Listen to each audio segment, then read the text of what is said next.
গেমিংয়ের মধ্যে গেমিংটা ভালো হয়েছে। ভালো কে কালারটা ভালো না? খেলাটা ভালো, এটা বড় গেমিং নেই, কোথায় মজার মজা আছে, খাবে না তাই না? শোন, কাজের মেন দক্ষতা হলো কাজে খুব সময় কোনটা লাগবে এটাই কিন্তু নেই। ঠিক আছে, তুই যখন হেল্পার, তুই যখন কাজ করবি তোর হেল্পারটা যদি তোর মতো না হয় তাহলে কিন্তু কাজ করে মজা পাওয়া যাবে না। যেমন ওই তোর তোর নামে বিচার দিবি।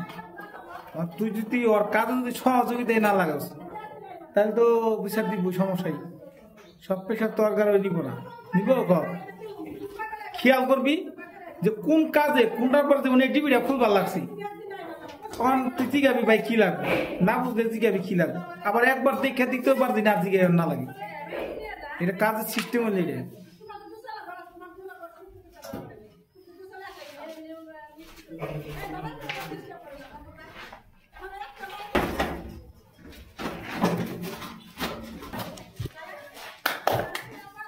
ও দেখ দেখে দেখে ওটা মধ্যে পারা ওটা মতো পার দরকার কি কোনটা? যা কথা না।